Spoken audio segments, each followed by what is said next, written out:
Today we had planned for the Surge to come on the show, but it's possible that this is just going to be a me and Walter episode unless one of our wonderful guests is eager to join. But I am also delighted to just have a good old one-on-one chat with my dude Walter here. Oh, yeah, it's nice seeing you, Ben. Gosh, everything's been such a rush, and I forgot to send the Sturge a reminder, so that's kind of my fault. But everything's been so hectic lately, and yeah, getting to this point of the week usually means I'm going to survive the week because let's just talk about movies and have a good day. So I'm looking forward to it. Yeah, the older I get, the more I feel like I need to retain a steady calendar. Like I generally depend on myself to remember the days and times that things are, but it's yeah, coming up on my 30s now. Not so sure I can trust my retention. Well, it's the worst thing ever too when it nags at you. Like, what was I supposed to do? And then you're like, Right, oh, I right. let down like six people today. Oh shit! It's like, yeah, and we have the digital calendar, so have it just to send us alarms. So that's easier. So what kind of stuff you been watching lately? Anything fun? So one that I just did a review on was a 28 years later, the Bone Oh, Temple. It was called, which was a follow up to 28 years later, which in case that sounds familiar for anybody, only came out just last year. So it was okay. very refreshing to have only this 6 month gap between a movie and its sequel and have them both be so solid. I didn't really realize that when that last one came out that they were had a sequel that was already so far into development. But it was I enjoyed this sequel even more than the last one. And as somebody who's been a fan of the 28 Days Later franchise since it began, I actually thought that this was the very best of them yet. Neat. I kind of pulled that up because the first how many of them have Killian Murphy in them? Is he in all of them or I almost feel like it's a spoiler to say that he is in this most recent one, but not in a pronounced way. okay, He's going okay. to be in the next one. Um, this they're conceiving of this current one as a trilogy, but he was in the very first one, 28 Days Later. Yeah, and I remember just stumbling across that one. His performance in that is mesmerizing. I mean, it came Oh yeah, out so yeah. but it's such like a I pulled up the I kinda thought about watching it with my kids, and, like, the production value of the first one is pretty minimal, so we were just watching the trailer, and they're like, "Daddy, this doesn't seem like something we wanna watch," even though I think but I don't know, how do you feel the whole first one holds up, if you've seen it recently? I really love that one. I and it's not so old that I feel like it would be one that I would be extremely critical of. A lot of movies that are 2 decades plus, I can be a little bit iffy on sometimes, but maybe closer to 3, 4. Yeah. Well, But you're young still, that's why. yeah. But, I really like the way that they, use that older camera to shoot 28 Days Later, and it just captures the isolation of the apocalypse so well. And in general, I feel like zombie movies, get a bad rap, and that 28 Days Later is one of the ones that can, help people confront that stigma if they've got that bias. Yeah, and I remember going into it not being a huge fan of, like, yeah, zombie movies or Yeah. horror in general, but I did like that one. I think I saw the next one. I haven't seen the 3rd or 4th one yet, so that's kinda interesting. Where was that? Is that streaming somewhere now, or did you go to is it in the theaters? I believe that the 3rd one is streaming on Netflix and that the, 4th one that just came out is, currently in theaters. Cool. Oh, yeah, no, I'll have to watch it. That's Yeah. what kinda commentary do you feel is oh, there's Bob Dana. Good to see Bob. Hey, Bob. What kinda commentary are you seeing in this? This is our relaxing day, Bob. We're trying to take a break, pretending like the world doesn't exist. We're just gonna talk about movies. And zombie movies especially are one of those ones that make me feel, a lot less dire about the state of our politics. Like, yes, Trump's America is awful, but it is better than fending off infected in the supermarket, objectively. Yeah, well, it's getting Not closer. by wide margins, but Well, the first zombie movies, the Romero ones, you know, they were like commentary on commercialism, and yeah. somebody should do one where it's like everybody's doom scrolling on their phones, and that's what the zombies are, like some sort of a virus you get by looking at social media. That would be kind of a funny thing, but and it's like it's kind of this fine line. It's not really satire, but it's like they're presenting it in horror, but it does make a pretty clear line to its social criticism. I think Yeah. that's really neat. Yeah, I think that people kind of forget the, social commentary, inherent in a lot of those movies. I really like Dawn of the Dead and how it takes place in the, shopping mall.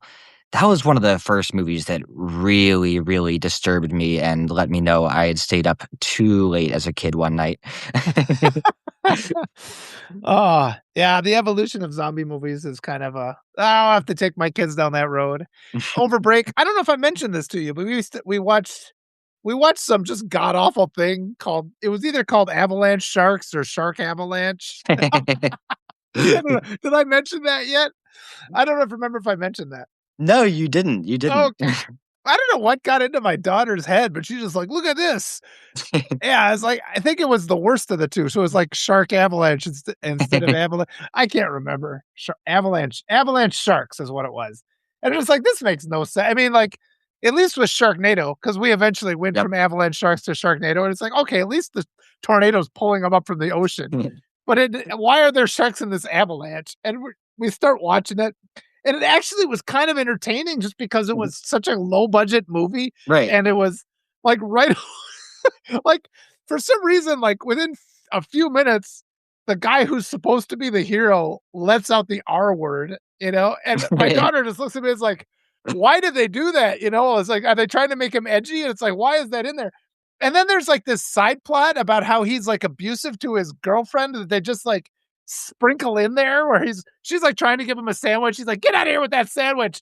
And then he, like, goes on to, like, helping her, it's like, just the weird way it was put together, we're just like, what were they even trying to do? Like the complete lack of ability on the sides of the writers, like to fail. It's like, is this something that he's going to address so he can Right. grow? Is that why? And it's like, of course they never address it, and he never grows.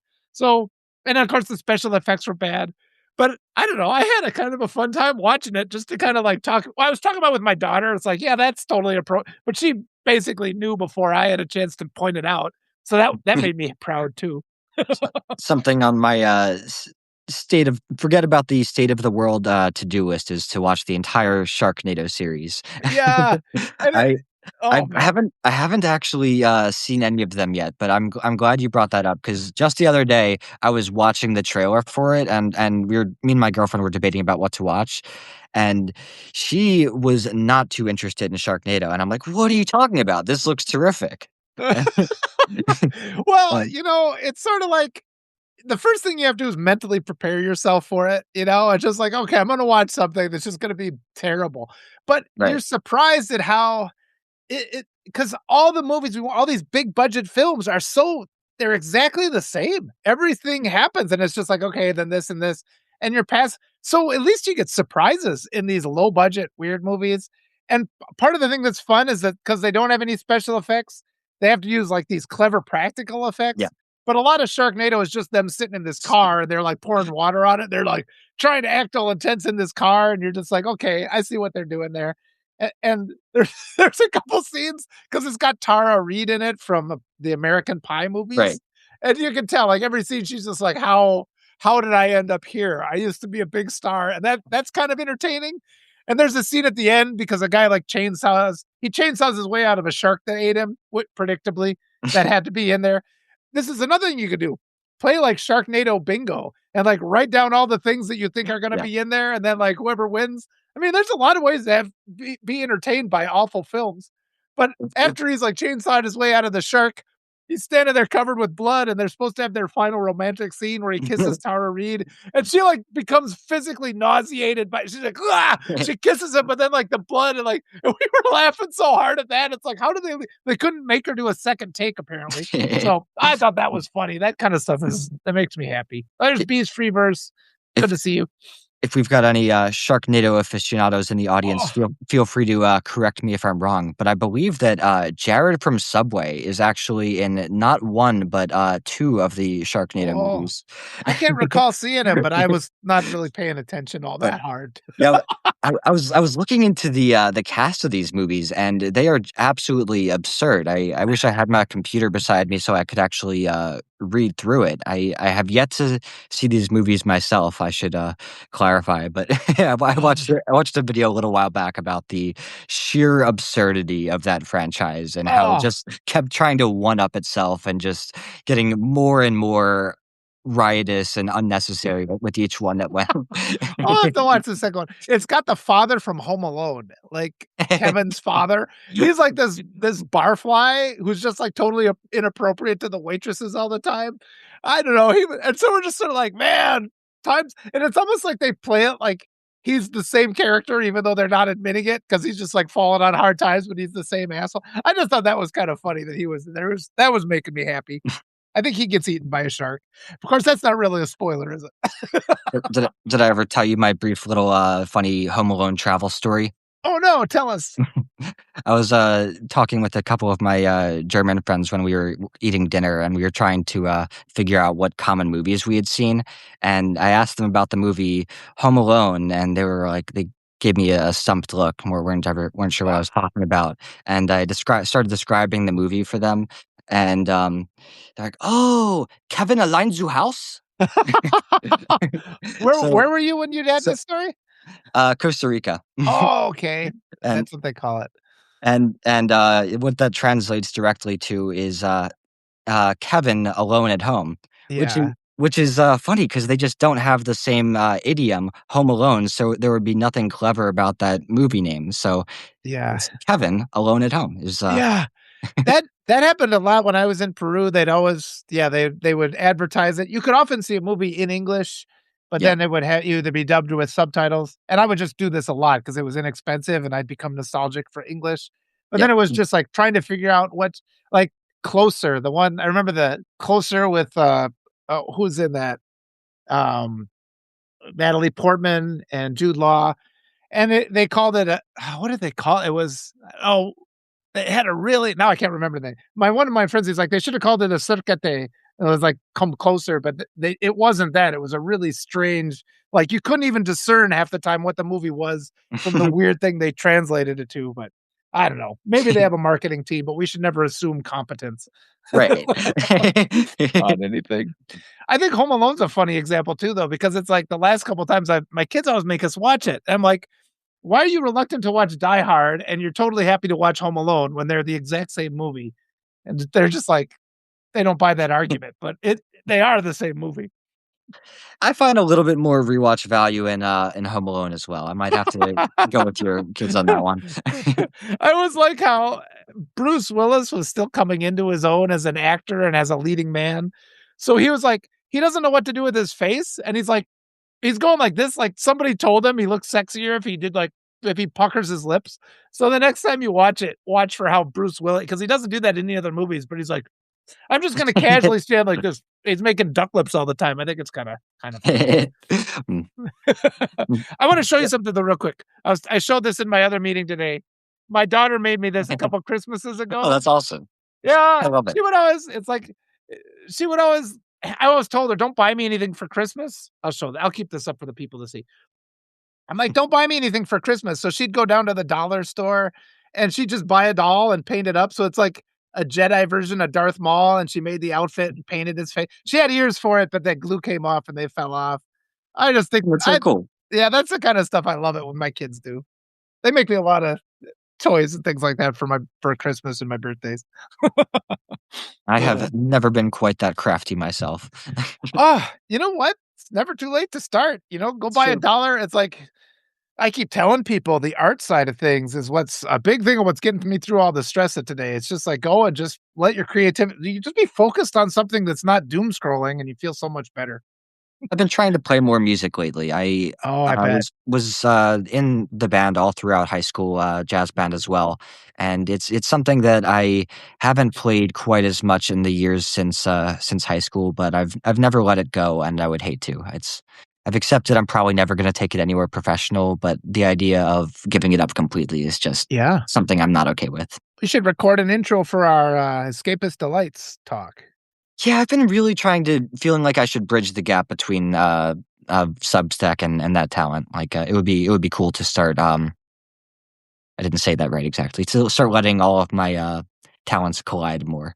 Yeah. I mean, we've been sharing on my show with Nick, we've been sharing, like, fan art, like, anything people do, and I'm just finding just it's like the old cubicle days when people would put up their kids' art, and it can be adults too. I mean, just share what you're making, and it just makes me happy. Like, every time I Yeah. see it, it's just like, "Oh, that's a relief," because 'cause we're all stuck with AI and all this other bullshit, and it's just like, "Oh, look, Yeah. something a real human evidence of other human beings." That makes me happy, so, yeah, bring something in. I almost feel like almost better about the imperfection Yes. now that there's so much AI out here and anyone can just say, "Okay, make me a saxophone solo." Like, I could play for everybody and it won't be as good as the AI, but you'll certainly know that it's human. Well, it would also be fun because everybody else records, and we should just have this start out with you, like, physically sitting there with your saxophone every time, like, playing saxophone for a I minute. should do that. I Yeah, really that should would do that. go get it right now. Put you on the spot if you Alright, want to, if alright. you want to. Hell Yeah, hell yeah. yes! It's a spontaneous moment of pure creativity and joy. I'll Let's keep do it. talking, though. Yes, I love this. And everybody, while we're here, let's hit the hearts, and I might as well take this moment. I mean, welcome again. We're just talking about movies. Feel free to leave your comments when I'm here. I've got a second while he goes to I just love this. He's gonna go get a saxophone. Oh, that's so great. We'll have to see too. Those zombie movies, I don't think that's something that oh, there it is. He's coming. Awesome. All right, the spontaneous new theme music for Escapist Delights.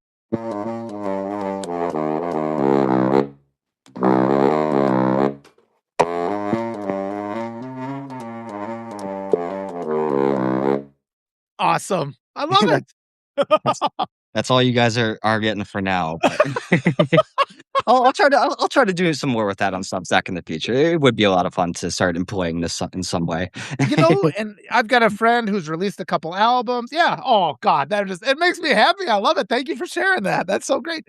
And I got a friend who's he's released a couple albums. I've been thinking about reaching out to him. We can spend a minute playing something that he did, and people and yeah, let's just share our humanity a little bit more. I mean, we don't get enough of that. I know I spend like 23 hours every day being miserable and anxious. So if I can laugh and be happy with somebody while they're playing the saxophone, oh, yes, you made my day. Thank you, Ben. I saw someone make a really good point about creating art in the age of AI, and I don't know why I hadn't thought of this before, really. But for anybody who's wondering, oh, what's the point of making art if AI can do it better? I mean, what was the point of ever making art if some artists could do it better? Yeah, Because, absolutely. because like I always knew when I started to play music, like obviously I'm not the best sax player out there, so why should I be discouraged now by the fact that a machine can do it better? Yeah. Well, and I was talking about that with Ellie Leonard the other day too, because I've been doing the voiceovers for her book, and I say the same thing. It's like I can sit and read it in 20 minutes, and I'll make probably like 3 to 5 mistakes. And if I want to try to do it perfectly, it'll be like 10 hours. So it's like I'll put 20 minutes into this, and she's just like, no, that's actually better because it's like it's so spontaneous then, and the little stumbles, and it still sounds better than AI because AI is going to get a word pronunciation wrong every now and then, like a homonym. Yeah. And so it's sort of like, okay, and they're never gonna have any emotion in the inflection. So that is jarring, even though it's technically perfect. And so sometimes these mistakes, yeah, that level of humanity is like, oh, okay, that's a person there. And I get emotional because her book is really powerful. So the emotion comes out too. And the same thing came through when I was watching Sharknado. It's just like, Yeah. this isn't polished off. This script is a mess. And I kind of like it because it's like, and there's that whole gatekeeper thing in our society that everybody's always telling you, well, you're not good enough. Well, this is only for these people that are at this level. And the reality is we have access to so much more if we're willing to just absorb a couple of those, coloring outside the lines moments. Right. Exactly. Yeah. Yeah, it's a important time to stay creative. It really is. Oh, absolutely. What other movies you got for us? So one interesting cinematic experience that I had recently was seeing Twin Peaks, the first two episodes Oh, in a local theater. nice. And I had never actually seen Twin Peaks before, or really much of David Lynch at all for that matter. Yeah. So that was a really interesting experience. The theater was completely packed. They said before the movie began that it was uncharacteristically filled, and especially for such an unusual premiere, they were really shocked with the turnout. It was Nice. pretty much wall to wall packed, but One thing that really kind of struck me about that was how strange it was to see television in a theater. Like it just, I Boxed? it wasn't even that so much as just the pacing. Like, when you're Okay. seated in one of those movie theater seats, you're ready for a very specific kind of theatrical experience, and when you're getting TV pacing, something just feels so off. Like, Hmm. the element of it building toward a finale that it was never actually delivered for us on screen in theaters was, kind of That's interesting. jarring. Yeah, I enjoyed the characters, I enjoyed the environment, I enjoyed the music, I enjoyed a lot about it, but it was still a uniquely unfulfilling experience, and yeah. it didn't l leave me feeling like, "Okay, I love David Lynch now," and I would like to be able to say that that I'm a David Lynch fan. Oh, but you're saying you're not a David Lynch fan, or you are, or what do you think? And how much of I'm an appreciator. I don't okay. I You don't know, take away from people who, enjoy him, but I haven't really fallen in love yet. I think that's a fair way that's just a fair way to talk about it. I think that's what it means to be a David Lynch fan, 'cause Yeah. there's I'll every now and then, if you're in the mood for it, it's like, "Okay, this is exactly what I wanted," but it's sorta like a chocolate pickle or something. It's like you're not in the mood for it often, you know? Do people eat chocolate pickles? That just came to my head. But, whoops, there's that one, I think it's called is it called Mulholland there's 2 movies. One of them is by David Lynch, Mulholland Falls or Mulholland Drive. Yeah, Mulholland Drive, I saw in a lit film class and didn't really enjoy all that much. That one though, there's just like a sensuality in that one Yeah. that's pretty striking, and then is that the one too where she's like an actress and she's like trying to go through this dialogue with her friend and the dialogue seems horrible? She's like, "Oh, I can't believe I can even do this," and then later on she's doing it with the man and it's like, "Oh my god," and it was just this really kinda neat the same exact dialogue and then it becomes like a scene of seduction. I thought that showed a lot about acting. I don't know if it was my exhaustion at the time, but that was just one of those completely wash over me type movies. Like, I know only that I have seen it, but I could not tell you a damn thing about it.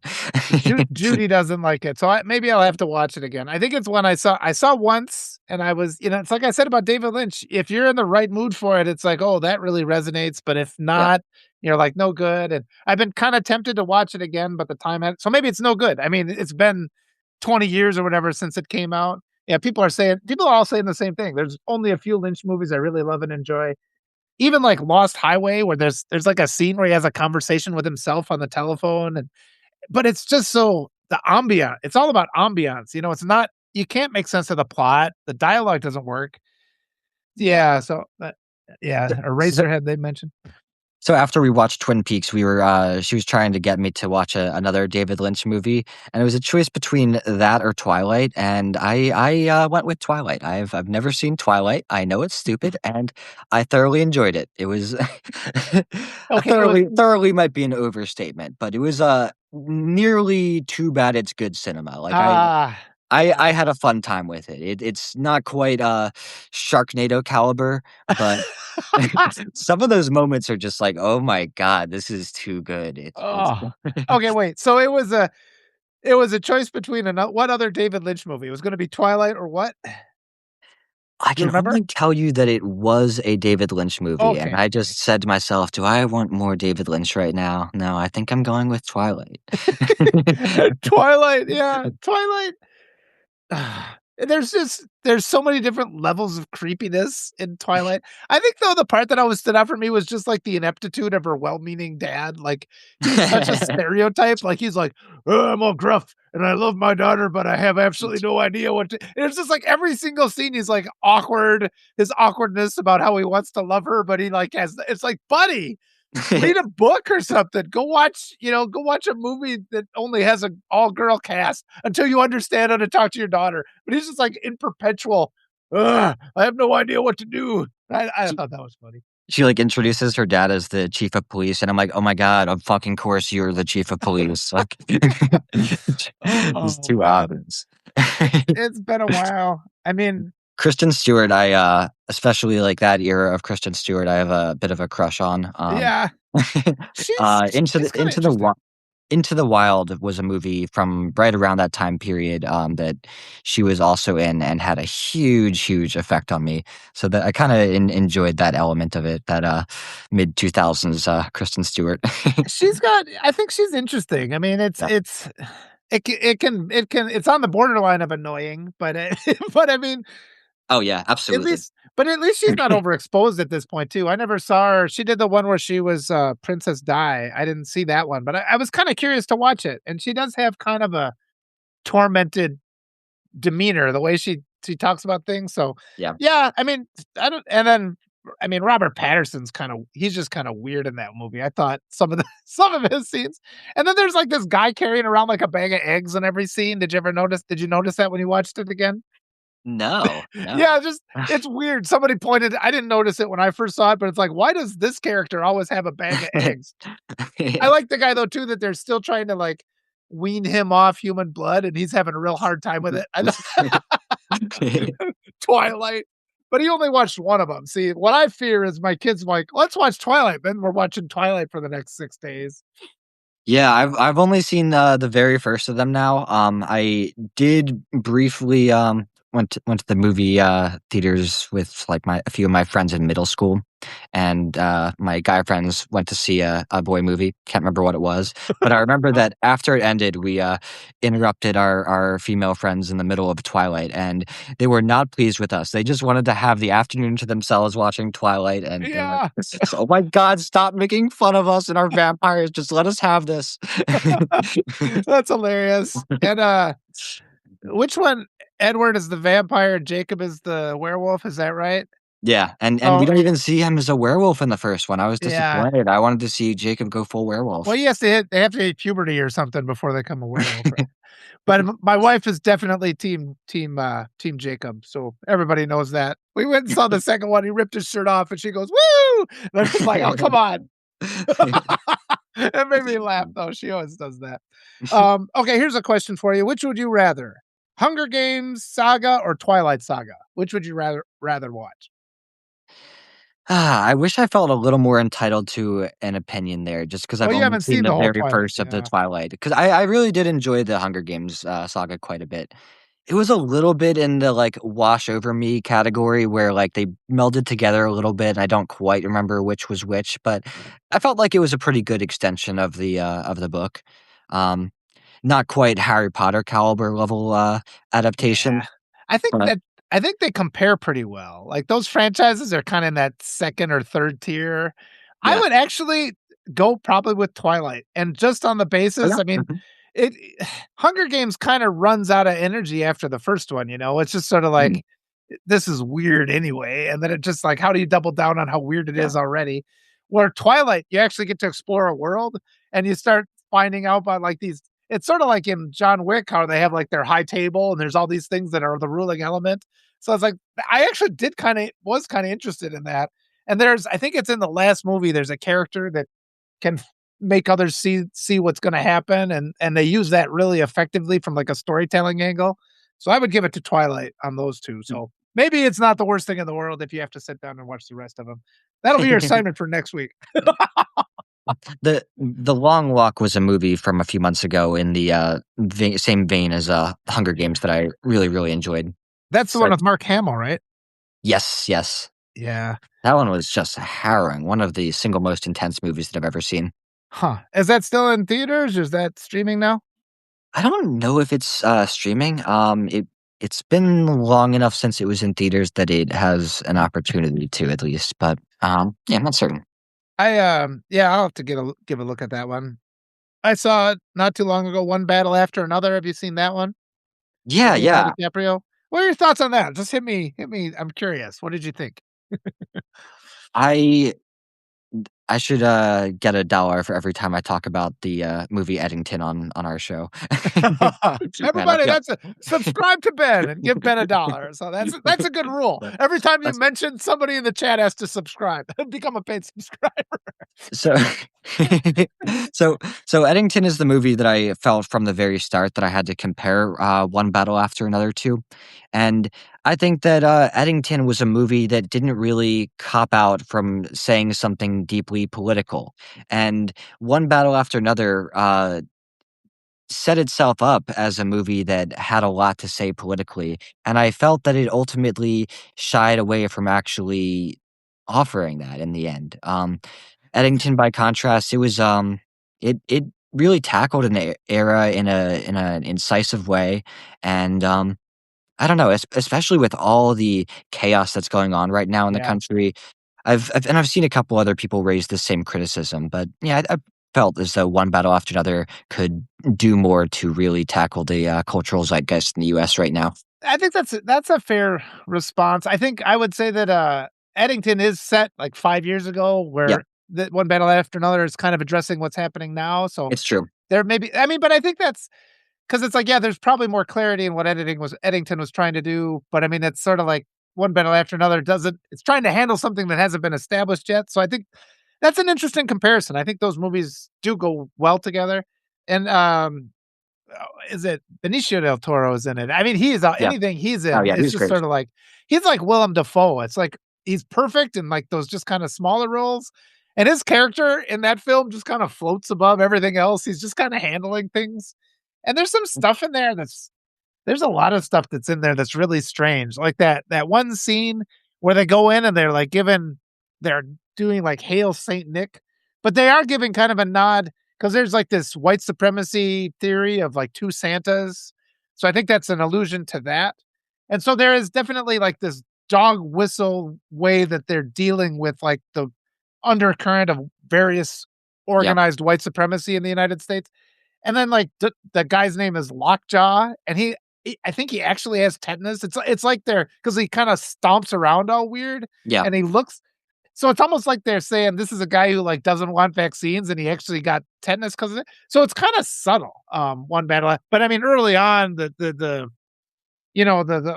guerrilla warfare stuff when they're blowing stuff up, it's like, "Okay, this makes me a little uncomfortable." I was The surprised that was put in the film. the the first 30 minutes, left me expecting, like, the greatest movie of all time, and I was really disappointed with the time jump and the way things that, we lost, like, one of the characters who I felt like would have Yeah, been the very most interesting to explore in more depth, and I think I you're don't know, I felt like they were going to do something kind of like, reverse linear where they, did a coda and returned back to the beginning in a interesting way, but, yeah, I was disappointed by, how little actually amounted from that, really, really exciting opening. Yeah, I think that's a fair point. Yeah, the mother character was the most interesting character. There's some effective scenes though. There's some interesting. I mean, the scenes where the car's driving over the hills. I mean, they built up a lot of tension in that. And anytime you have like, the oldest trope in all film, the dad trying to help his abducted daughter, and it's like, and it's always effective. I guess that's why they always go back to it. So DiCaprio always seems to pick challenging roles that are, kind of interesting. So there it's was a worth seeing. There's a fun reward in, one of the names, for anyone who's an English lover. One of the characters was named, Perfidy, which which What's that? which What's that refer to? Perfidy. perfidy is a synonym basically for deceit. Oh, oh wow. Perfidious means deceitful. Oh, cool. But yeah, that was that was, fun as somebody's like, "Wait, I know that word." Oh, that's fantastic. I didn't notice that. Noble Blend said, "What did you?" Says I watched that the other night. I don't know. What did you think of it, Noble Blend? Go ahead and tell us in the comments. That's interesting. No, it's a challenging movie, and it doesn't shy away from it. It actually surprised me how, especially in the first 30 minutes, how it wasn't shying away Yeah. because the way everything in the media these days is being, skewed out of context, it's sort of like you could see the filmmakers getting a knock on the door as somebody's trying to tell them they're trying to endorse domestic terrorism. My wife even said, it's like, "Yeah, we're not gonna don't let the kids know that we even watch this. They shouldn't be talking about this." It's like, so, I mean, that's kinda, yeah. I That's the era we live in. I just kinda had an interesting, observation. I just now arrived at this about the difference between, Eddington and, One Battle After Another. I feel like, One Battle After Another is a movie that starts very, broad and societal and narrows inward as the movie goes on and Yeah, becomes about something smaller and more personal and less societal, whereas it's just the opposite in Eddington, where I think yes. that movie starts off as more personal, and as it goes on, it turns into something that's much grander. And the overarching theme of it is that uh, I guess I don't want to spoil the ending, but Yeah. basically just the idea that there are forces in society that are going to continue on no matter who wins each election. And Yeah. I think that's a really great observation, and yeah, you leave Eddington feeling disjointed because 'cause you're kinda in that state of looking at the bigger picture, and you leave one battle after another, a little bit more like, "Okay, so there is some sort of normalcy," so you're not quite as jarred by the end of it, so yeah. that's an interesting tactic, though, to use to just kinda create, evoke different emotional response, so oh, that's fantastic. Well, what else you got? Oh, let's see. Oh, I saw Marty Supreme recently, and Mm. that was another good segue from one battle after another, because I thought they were two movies that were both pretty nonstop in their action. I didn't expect Marty Supreme, a movie about a ping pong player who made it to the Olympics. Um, I didn't expect it to be so intense and about so many different things, but that was one of the most nonstop, intense, eyes glued to the screen movies that I've ever seen. And Oh. Timothy Chalamet really nailed his role there. We were talking the last time we talked with Murphy, he was saying, like, he didn't understand Timothy Chalamet, but he kinda won me over with Bob Dylan. I thought he was good in Me too. that, Me too. I really and love that movie. yeah, he's coming along, so that's a thumbs up for you, what's it called, Marty Supreme? Yeah, yeah. Ping pong movies, yeah, you wouldn't think I mean, how does it compare to something like Balls of Fury? Balls of Fury, You know, it's been a Christopher Walken while since I've seen that yeah, one. no, it's Yeah. I not too related. yeah. Well, that's sort of like yeah, it's sort of like if anybody hasn't seen it, it's if Enter the Dragon was like an international ping pong tournament instead of like a martial but it's still to the death. It's like ping pong ping pong to the death, and Christopher Walken's in it, and he's another one of those guys. He fits in with what the other guy, Benicio del Toro and Willem Dafoe. He's good. You put him in there, it's like, "Oh, these 3 scenes that he's in are gonna be freaking awesome." But Right. I guess that actually segues because I've been watching High Score on Netflix, and it's a documentary about the history of video games, I and think I either restarted that, if not finished it.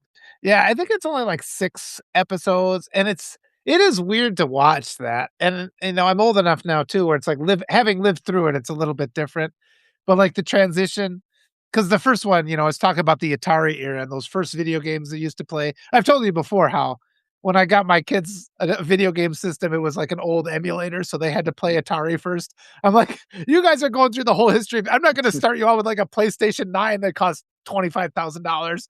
We're gonna get a $25 emulator, and you're gonna sit here and play Combat and Frogger like I had to do." And so they're just, "Oh, this is what video games are because they don't know. And then you get to the next one, and they're, like, so excited about things like Tekken. They like to play Tekken a lot. But, it's fun to watch that documentary because it had how the ET video game, like, the guy just rushed it. He had, like, 6 weeks to make this game. But I remember it from the other side where it's like every single ad on television was, "Oh, the ET video game's gonna be the greatest thing ever." And, like, the only people that got it were the rich asshole kids, that always had more stuff than you did. And then you finally got over to play it, and you're like, "This game sucks." So the joke's on you, kid. You got your Christmas ruined, you little rich jerk. So it seemed like cosmic justice.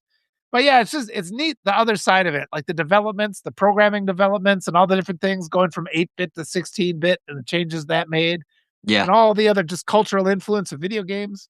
And my daughter's perspective now too, because she's just like, I guess her school actually has like a video game team.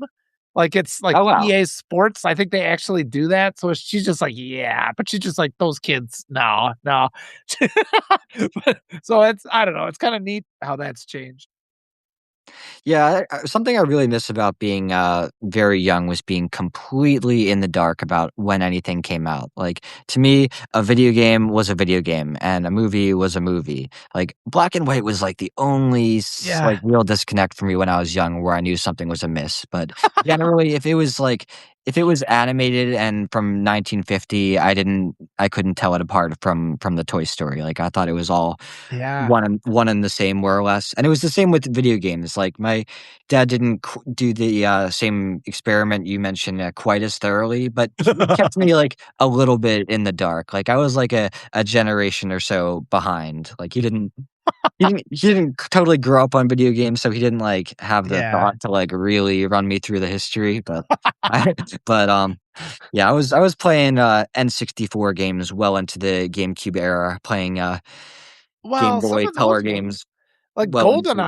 GoldenEye is still, like, the best shooter game that I can think of, the James Bond one. I'm still playing that one with, like that's got proximity mines and stuff you can line up, so, yeah. I was thinking though, like, how old is, Snow White now? That is that over 100 years old?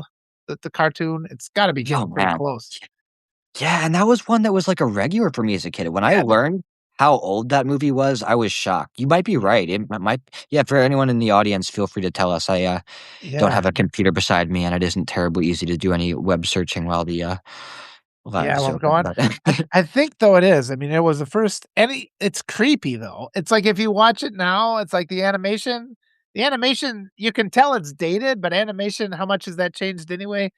But, just like some of the things like go cut out her heart and put it in this box, and he comes back with like a it's like, okay, that's a little bit extreme for a right, kid's movie. Yeah. Oh, that's kinda cool. Well, that's interesting though. You could watch, Snow White and not be too jarred by it. But, yeah, I can see how black and white would be like, "Okay, no."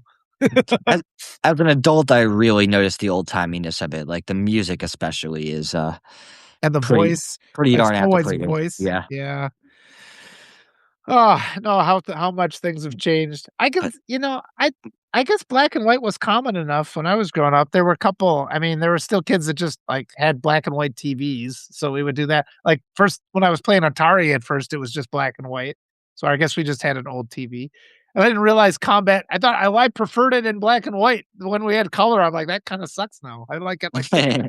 So that's kinda neat, but I mean, I remember all that stuff, like the arcade era where, you'd only get to play these games and, like, the console, the whole home console was never as good as the arcade, and, like, a whole quarter to play seemed super expensive, and then you'd die right away, and your parents wouldn't wanna give you more. There was always, like, at the pizza place, while we're waiting for the pizza to come, maybe you could get a then sometimes the parents would just wanna be rid of you, so they let you go play video games, so that was great, and all that just changes, and there's so many things in life that are you think it's gonna be like that. Maybe that's one of the big observations about getting older is how you think things are always gonna be the same, and then you're just like more and more and then that nostalgia factor kicks in when you see like, "Oh, look, a Miss Pac-Man console. I'm gonna go play this." And now they charge 50 cents, but who cares? I think yeah, that's neat. arcades were like the end of the Venn diagram between like me and my dad as far as like things we could play together. Like Aw. he tried playing Mario Kart with me when I was young, and he got okay, but yeah, he didn't grow up on video games in that same way. Like arcades were a novelty for him, but when consoles started really becoming a thing, like he was kind of off doing his own thing, pursuing a professional career. Didn't really it would have been Yeah. fun if he could be a little bit Did more of you a ever have gamer. a did you ever? Because then there's a distinction between the home consoles and the computer games, and did you ever get into all, like, the Minecraft and, like, what was it? There was one called, like, s what was the Star one called? Where there were some that were just they're kinda it's an interesting form of storytelling, some of these video games, and they became more elaborate on the computer. I played RuneScape and, Club Penguin on the computer a healthy bit, and there were some other, like, single player, games I played before that, but, RuneScape and Club Penguin were the, 2 big computer games for me when I was younger, I would say. Oh, and The Sims. The Sims ate up a lot of time. Oh, yeah. Well, that's the amazing thing, how you'd lose a whole day, like, it'd be a day off from school, and you'd start playing, and, like, it's 9 at night, it's, like, 12 hours you spent on this dumb video game, and so I kinda got away from that, but I did have a period where yeah, the and it is kinda it's interesting, and then, like, all these things that build up around that. I mean, I think somebody said the video game industry is bigger than the movie industry, I think by a long way even. So I forget if I cited this, fact on the show before, I keep bringing this up for people. but it's costs more now to develop Grand Theft Auto 6 than it costs to build the Burj Khalifa, which is the single tallest building in the entire world Wow. in Dubai. Wow. Absolute architectural feat. So How the many idea that this millions how virtual, much is that in dollars? I think they've put like 4 or 5 billion in so far, where it Okay. only costs two Wow. billion to erect that skyscraper. I might have those Holy figures totally wrong. cow. Billions of dollars on this? Yeah. The Oh development of yeah. that? Oh yeah. Wow. That's okay, that's kinda blowing my mind because here I'm thinking I mean, maybe there's been a pivot that I just completely missed because I kept always thinking, like, movies as a place to connect with other people, but maybe more people are influenced by video games, like, on a scale, like, an exponentially higher than I anticipated. Because I do know that people as much affection as I have for something like The Lord of the Rings, there are people who have that level of affection for, like, a video game that they played through to the end. Right. And I mean, like, the role-playing ones, I used to like the RPG, like the Dungeons& and Dragons based games. Those are and you're going through a story, like this interactive kind of story. So but you wouldn't hear the story, like, when you're playing, like, a video game version of Lord of the Rings, you know how that's gonna end. And so there are video games that have, like, a story that's at that level of intensity and influence, but then you're an active participant in it. So that's kinda neat, I think. I almost feel like I'm over romanticizing it when I say things like this, but I really do believe that like the places that I've gone in video games and how my brain processes them, it's not terribly different from the relationship that I have with physical places. Like Yeah, when I go to somewhere that I haven't been in 15, 20 years, it's a really like magical nostalgic thing sometimes. And yeah, to go to places in video games and have them be that same concrete digital experience that they were 15, 20 years ago, it really is like going back to, like, places from my childhood, and even more so in some ways because the world is so prone to change, and so often when I do go back to these sites from my childhood, they're very different from how I recall them. yeah. That's really cool because, yeah, it's preserved. Yeah, Like a version of a video game that came out in 1991, if you play it again today on an equivalent system, it'll be the same, and it's like the dime store where I used to go buy my Luke Skywalker action figures is not the same anymore. It's probably not even there. So it is kinda neat that, like, kinda digital landscape is still out there if you can find it. I the RPG game I used to play was Pool of Radiance, and that was the gold box Dungeons& and Dragons games. People have affection for those, and I found a version on it online. So I'm just like, "Oh, let's see what this makes me feel," and yeah, you're sitting down, and it's like and then I remember because that's the other thing, nostalgia, once you were back in that spot, it, like, draws up nearby memories. yeah. So you get to bring up these things, it's like, "Oh, I used to remember when I used to sit in this room in my house, and then one day when I was playing, my dad said this to me, and just all this and this friend I was with." And so all that stuff so it is really neat to visit that, but I mean, like, the graphics were terrible, and I started playing it. You have to first roll all your characters, and I just lost patience, like, even and I was, like, so willing back then to just spend hours just creating before you can even start playing, rolling these characters and naming them and changing how they look and doing all this, and it's like, wow. That is interesting how those things change. Something that's been so interesting for me about the video game Fortnite recently is how completely diametrically opposite it is to all those games that I used to know that remain concrete experiences over the years. To play them in 1996 is to play them in 2026. But Fortnite literally changes from month to month so dramatically that it becomes almost unrecognizable. Huh, Like, I started playing the game in November, and by December, it was something completely different. The landscape was, taken over by Christmas revelry, huh, and now that January is here, it's got this whole, South Park theme that's, taken over the world with South Park, items and South Park characters, and, it's yeah, that's so interesting to me that none of this will is here to stay, and that I'll be once I'm nostalgic for it afterwards, I won't really have that same way to revisit it in the way that I always have. it's also a good lesson in how you only remember the best parts because, like, sometimes you jump on a computer, it's like, "Oh, okay, this has still got, like, Windows 95 on it or something," and Yeah. it's like, God, it's just it's so slow and it's so terrible, and can't get on the internet with this, like, you boot up an old computer you haven't used in 20 years, and you're like, "Oh my god." So it is neat, like, those advances, even though we have the nostalgia because things get better, You forget about that. You remember just those good times, and you just don't have the patience to sit and wait for the good times anymore on the old stuff. I guess that's a good lesson too, but yeah, that's kinda neat. When is this Grand Theft Auto game supposed I've never played any of those, so when is this new one supposed to come out even? It's been delayed, I think, probably 4 or 5 times at this point. There are bets going about whether it's going to be, delayed again, but it was just, controversially pushed back again a few weeks ago, and I think now it's slated for, like, a late 2026 launch. Okay. What But what are the issues? The gameplay's no good? Are there something else going on, or Hey, Brandon. Hey, it's Brandon. I I think that game developers have found themselves in a really, unique pinch point in the last decade or so because technology has gotten so good and games have gotten so colossal that to one up themselves is Yeah, just a gargantuan task. okay. And, like, Grand Theft Auto 5 was such an enormous game that it's still got an incredibly active player base today. People are still discovering new things about it. Uh Ha. and yeah, so the idea of actually, like, topping that in a Grand Theft Auto 6, I think is just such a Herculean task that they are putting every, ounce of effort into it that they possibly can. And it's almost like, though, the more you delay and the way technology moves so fast, it's like now it becomes irrelevant again as you keep going. Right. Is that all online? I don't even know about it. Is it like an online world and where you're playing with other people, or is it its own unique thing? It can be online. I've mostly played it as a, story mode or honestly, even apart from the story mode, you can kinda just roam around in the world and get into, gunfights with police and shit, and I wouldn't have expected that to be so appealing beforehand, but the, vicarious thrill is, pretty appealing. It reminds me go like, it reminds me of Ready Player One and how we're Yeah, kinda getting close to that kind of a reality where right. as our society devolves into nothing.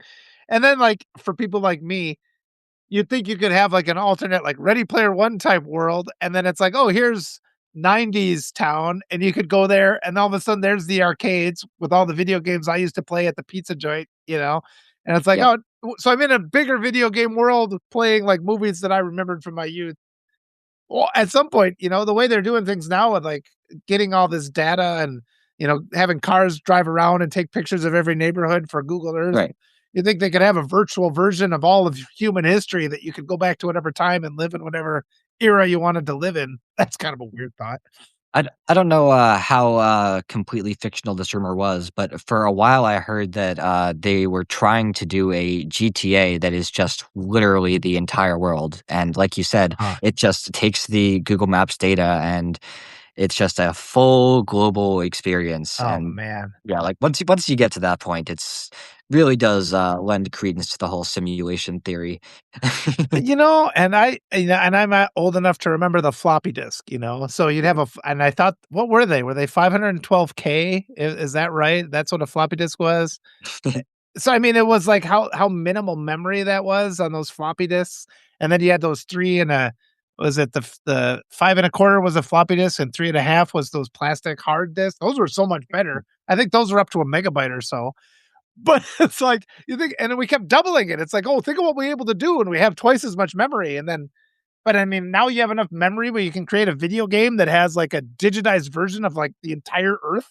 So it's sorta like that yeah, that's kinda mind-blowing. One of my, favorite pieces that I've, ever written, probably hasn't aged terrifically because it's a few years old now, but I, called it "Why We Never Truly Die Anymore," and it was just about the, parts of ourselves that we, put online, Yeah, and I used an old memory card I had as a jumping off point, a 4, megabyte memory card that my dog chewed up, but that the, data continued to live and still continues to live to this day, yeah, and it was just an interesting reflection on the way that, once we die now, there are yeah, parts of ourselves that are going to linger on online in this really, unprecedented way. It's a yeah. strange liberty that people in the past really could never have celebrated. I've thought about that too, like, you have, like, an estate sale with all your junk. But I would say, like, all my physical junk is really meaningless compared to all the hard drives I've used Oh, throughout yeah, the years. yeah. Like, all my writing, and I think that's important, and, maybe it's like I archive and save a lot of things and make copies and, it's probably just all gonna end up in a landfill. I'm just amusing myself by trying to do this. I mean, would I even want to? Like, I've thought about this. I've always just had that assumption, "Oh, this means something." As anything you create as a writer, you don't like to lose your writing. But it's like, will there ever be a day when my kids are, like, pawing through my old hard drives? Is that likely? Is that even possible? And it's like, because there's gonna be so much information to go through. And yeah, and Bob Dana was on here before. I know he's got an AI version of himself. He sent me the link. Oh, He's been wow. it's really cool. And I've sat down. Oh my god. I think I can talk about it. I Oh, hope I didn't spill the beans. that's so cool. But you can ask him questions and he speaks in his voice and he moves like it. He's into all this kind of tech stuff. So It and yeah, like, there's so it's many such videos of me now, just like in this last year talking, and you could have a really accurate reproduction out of just the information I've provided. it's such an eerie thing to think about, but I think I would take some real solace in having an automated version of, loved ones to Yeah, talk to once they're no longer here. Like, even if I know that they're not in it in any real way, that would still, I don't know, yeah, I can imagine that being, comforting. as helpful for the grieving process as it could be, harmful and dystopian. Yeah, I guess it matters. I guess, yeah, it would depend on how responsible the people who made the program are, but really, it's Yeah, just an interface, right? Like, that's a weird thing to think, but it's like, here I am. This is just an interface. My physical being is yeah. an interface to everything and this is a computer, everything I've stored. So I'm sharing the information that's from my experience and from my life that I've processed and learned.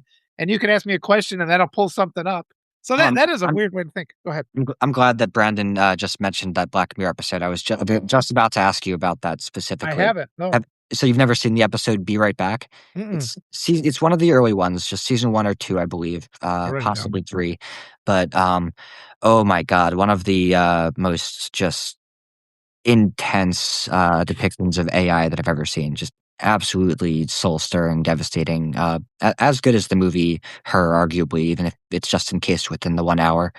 But, yeah, Black Mirror, especially those, early seasons, really, really worth checking out for anyone who, hasn't yet. Yeah. I'll have to look that up. There's a lot of old Philip K. Dick book or stories about that too. I want to read a name. Amelia Adams said, she says, that'd be awesome if everything at Walter's estate sale had a QR code and people could look at a QR code and then you'd get an AI version of me talking about why these things are important and what it means when it goes to someone else. That is it. Boy, I bet we will have estate sales like that in the future. Hi, welcome to my estate sale. Oh Like my this thing gosh. pops up. I got this on my first date back in, 2026. Wow. I mean, that's, I don't know. It's kind of creepy. But yeah, there's the Avatar character in Ready Player One too. That's a little bit more than the Avatar. He's like, "What are you really?" And he's just Right. like, "Wink, wink." What am I? And there, yeah, we're approaching that fine line between artificial intelligence and actual intelligence. So maybe with as fast as things have been over the last couple decades, maybe we'll be able to see it. You'll see it before the end of your life. Me, maybe too. Yeah, I'm so surreal about what it would mean for humanity to keep progressing. It really is the if we don't collapse completely, it's the only thing that's going to happen. We're just going to keep going at this exponential rate, and things are going to keep getting weirder and weirder and more fascinating. And Yeah, yeah, the things that I will live to see if this current, curve continues it is utterly unthinkable. I think we're only a few years away from bridging the gap between brains and computers and watching our yeah, dreams play out on TV screens. yeah. It makes me think too, like in Interstellar, because they're very clear about this. Where even though they're looking for a new planet, they've already realized it's like we really can't physically transport human beings. Like interstellar travel for human beings is not possible. And so like this idea of like because something that's a digital like a solid state hard drive, that can be smaller and it takes less energy to transport across the galaxy. Like maybe the whole point of the human race is to create this artificial intelligence because there's a limited time zone or there's limited time on how long the earth is going to be here. The sun eventually goes, it blows up and swallows up the earth, but actually the moon destroys us before that when we become tide locked with the moon. So, whenever it's going to be another couple billion years or so. But yeah, if the ultimate destiny, will it be just one artificial intelligence or will there be many, many artificial intelligences that are the sum total of the human experience that is then go off into the voyage? And this is just this kind of seed moment in the history of the universe and the human place in it. I think that's kind of cool. It never stops blowing my mind that it's these issues that provide the context to my life, and, like, it's there are so many other time periods I could have been born into, and occasionally I wish that I was, but ultimately it is, a pretty fascinating ride Yeah. to be born into all this. It You'd have really made a is. good musketeer, though. I think you'd have looked good in one of those musketeer uniforms. So, D'Artagnan, you'd have been a good D'Artagnan. So, Yeah. oh, well, we're closing in on the end of the time. That's been fun. That was a nice break. I needed that break. So, thank you for that. So sorry for my, existential, musings at toward the end there. Oh, no, I think we both, that was kind of a fun place to go. It's kind of like put things in context. And it's like your thoughts constantly on the horror movies that make you remember that this moment isn't so bad, but then you also take the timeline view and it's just like, yeah, this is just a short moment and things always change. So that's important to be reminded of too. So And ultimately, one of my favorite things about entertainment is the way that it gets us to think about the issues that are most important to us in the real world. yeah, It I'll have to break down and find some of these other video games to explore. I'm being left behind, but that's yep. okay. I'll leave the world to my kids. All right. Thanks everybody. Great to see everybody. And I'll look forward to your call in a little bit. Like we discussed before. So Perfect. next Alright. week, same time, same place. Hope everybody comes back. We'll find some new fun things to talk about. Thanks so much for joining, everyone. Yep. Always a delight. See you. Bye bye.